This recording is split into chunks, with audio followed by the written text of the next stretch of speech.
Hello, hello, salut les petits loups. Alors, eh bien aujourd'hui, on va mettre en pratique le 1858 Remington. Canon court, hein, 5 pouces et demi. On va le mettre en mode survivaliste. Je vous avais montré qu'effectivement, j'avais un sous-sail avec les balles achetées sur Naturabuy. Vous m'avez beaucoup aidé, beaucoup donné de solutions. Évidemment, la meilleure, c'est la presse. Malheureusement, je n'en ai pas encore. Donc, j'ai continué à chercher. D'autres, c'était carrément, c'était d'enlever l'ogive et puis de la remplacer par une ronde, par exemple, ce qui est loin d'être bête. Mais c'est quand même beaucoup de boulot. Donc, je me suis acharné et forcément, j'ai trouvé une solution qui est assez radicale. Et vous pouvez le voir, j'ai réussi à en mettre une dedans et elle est bien enfoncée. Donc c'est vraiment pas un problème de longueur, c'est vraiment un problème que le bâti semble... Vous voyez cette encoche là, sur le haut, ici. Je pense qu'elle est mal usinée, en tout cas elle est différente des autres, tout simplement. Alors, comment j'ai fait? Je vais vous faire voir.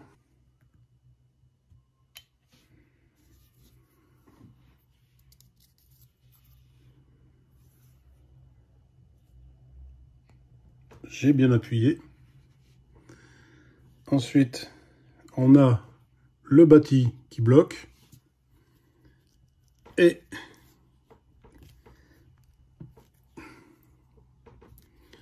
en fait, je force. Voilà. Donc là, j'ai réussi à la passer.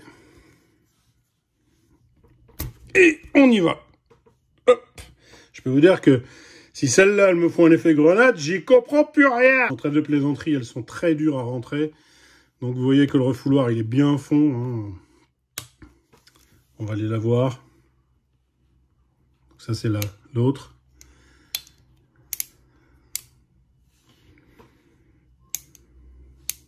Donc voilà celle que je viens de mettre. Vous voyez qu'elle est assez sale. Donc ça, c'est pas un souci.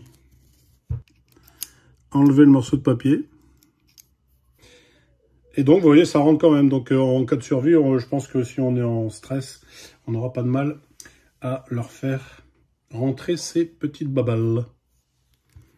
Et donc, on va continuer, tout simplement.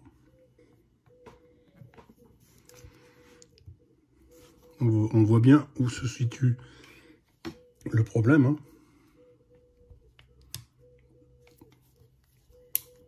Voilà. Vous avez vu, j'ai force.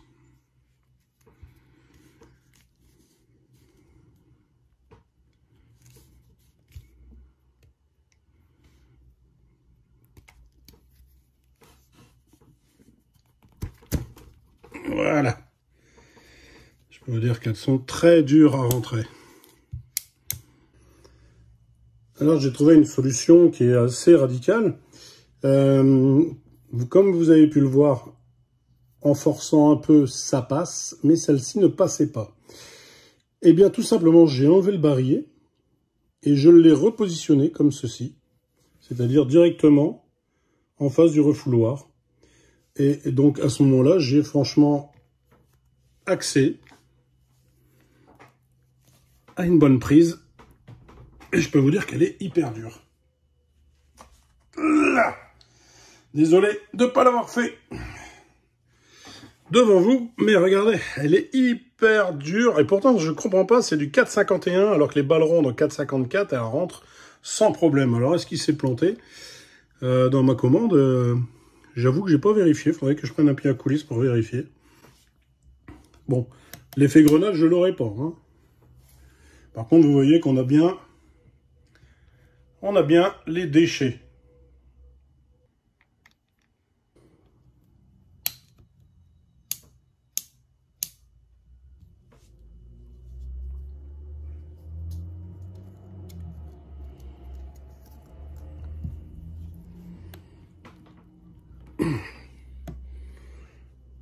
Donc là, si j'ai le même problème, eh bien, j'enlèverai encore le barillet et je ne forcerai pas, je le mettrai en face du refouloir. Alors, en technique, pour être en cas d'urgence, c'est l'utilité d'avoir un barillet d'avance. Hein. On est bien d'accord. Donc voilà, je l'ai eu. Hein. Donc j'ai enlevé le barillet. J'ai pu repositionner la balle mal enfoncée de ce côté-là. Je l'ai bien calé devant le refouloir. Et là, vous voyez, c'est de ma faute. Hein. Je l'ai enfoncé sans vérifier l'angle du refouloir. Vous voyez que l'angle, il doit être assez, presque à 90 degrés. Hein. Vous voyez que là, je suis vraiment à fond. Donc là, il n'y a pas de souci. Mais je pense vraiment qu'il y a un souci d'usinage sur cette arme.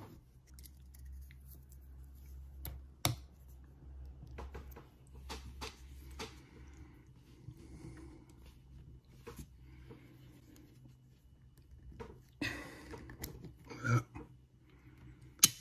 On cale. Refouloir. Et c'est bon. Là, on voit bien que l'angle est bon. Moi, je le prends bien vers le haut, là, pour avoir le moins d'effort sur la partie plus faible. Et en principe, ça dépasse pas, donc aucun souci.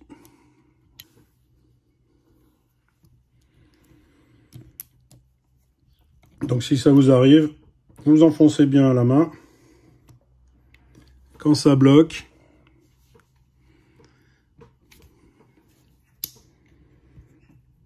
alors vous refaites aller le chien à l'arrière pour libérer votre...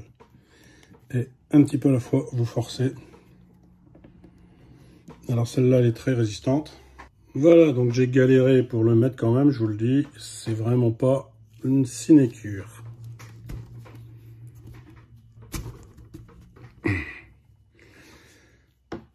Là, l'angle, il est parfait.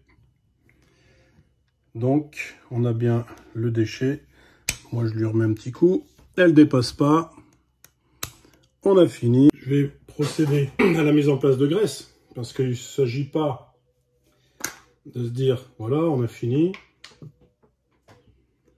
Pas du tout. Donc, c'est de la graisse à beurre, là. La vaseline, la crème de vaseline. Et donc, c'est assez liquide parce que comme il fait chaud, c'est pas forcément très pâteux. Alors d'habitude, moi j'utilise un bâton de glace, vous savez, en bois. Mais là, je ne l'ai pas, donc c'est pas grave. Alors, on va se prendre... Ne vous inquiétez pas, ça va durcir après. Hein. Donc on va se les badigeonner. Ça va bien protéger la balle, ça va bien protéger votre arme. Ce qu'il faut, c'est bien remplir.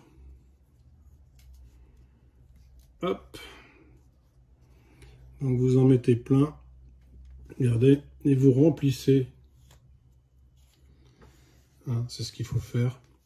Alors, on peut le faire comme ça. Mais on peut le faire comme ça.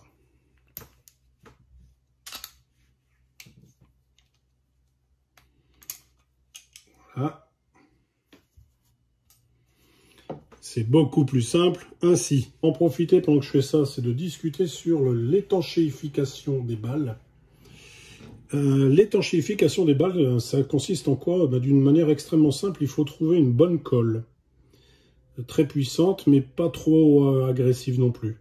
Donc il semble que la colle UU fonctionne bien. Voilà. La colle UU fonctionne bien. Et vous devez, une fois que vous avez fait vos balles, vous devez juste la badigeonner très rapidement avec cette colle. Et elles vont devenir dures comme du chien. Et dures, donc, et résistantes waterproof. Alors évidemment, vous ne pourrez pas tirer à 10 mètres sous l'eau. C'est pas le but, mais elles seront à l'abri de l'humidité. Alors moi je ne le fais pas parce que justement je fais ça. Donc ça c'est fait pour le départ de feu multichaîne, qui est très rare mais qui existe. Et puis ça obstrue le barillet, donc ça fait un barrage à l'humidité. C'est ainsi que faisaient les anciens. Les balles et dans le temps étaient waterproof avec justement cette méthode. Et donc, moi je vous la conseille. Je pense que je ferai sûrement une vidéo peut-être dans pas longtemps là-dessus pour étanchéifier quelques balles. Voilà. Donc maintenant j'enlève l'excédent. Hein, je suis là, c'est une sorte de maçonnerie.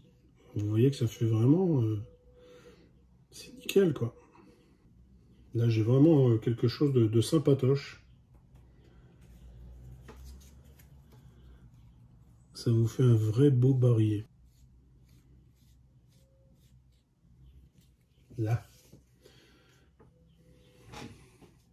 On n'avait pas perdu une miette, les gars. Hein.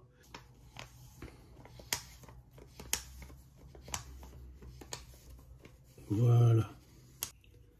Tu vois? Tu vois? Voilà, il n'y a rien. Donc j'ai bien bossé. Je vais le tourner. Comme ça, là, j'ai vraiment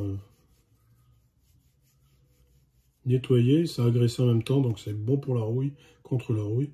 Et vous le ressortez comme ça, parce que l'excédent qui est là, vous allez le remettre à l'intérieur.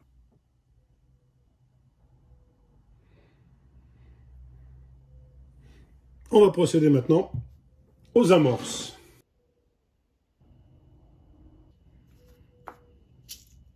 « 1858 Remington, canon court 5 pouces et demi. Vous la pincez légèrement. Ça doit être un peu dur. Vous poussez avec votre ongle. Et donc vous pouvez voir qu'elle est bien enfoncée. On va procéder à un petit écrasement supplémentaire ensuite, pour être sûr.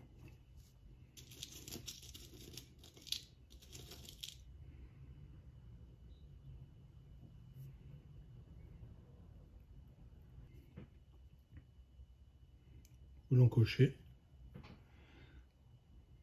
Et vous poussez. Le problème des amorces, c'est que si vous les mettez directement comme ça, alors celle-là, elle tient super bien. Vous voyez, je l'ai enfoncé. Je l'ai enfoncé. Elle tient super bien. Vous voyez, je peux aller avec mon ongle. Elle s'en va quand même facile. Donc si je la pince un peu sur la cheminée, elle est un peu plus dure à enlever. Mais avec mon ongle, voilà. Et j'arrive plus à l'enlever. Ça, c'est super important de procéder de la sorte. Hop.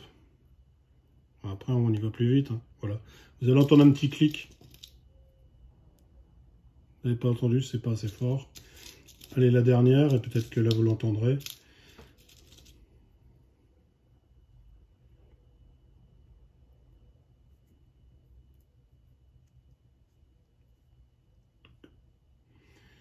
Voilà. Elles sont positionnées. Vous allez venir comme ça. Hop. Et vous appuyez fort. Hein. Là.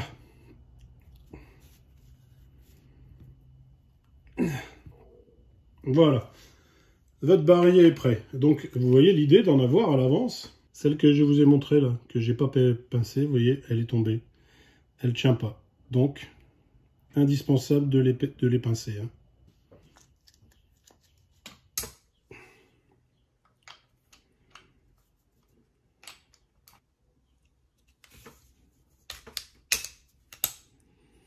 Voilà. Prêt à se défendre. Donc, vous faites très très attention. Un petit coup de chiffon avec l'excédent de vaseline. Ça le protégera de l'humidité. Pour, je l'espère, ne jamais être utilisé. Je vous rappelle que nous sommes dans une chaîne YouTube de poudre noire et de survivalisme. Nous prévenons plutôt que de guérir. Mais j'espère bien que ni moi, ni vous, ni jamais un de mes enfants, petits-enfants, arrière-petits-enfants aura besoin de se servir de ceci un jour. Que notre belle République saura nous en préserver. Dernière petite chose, on va l'habiller.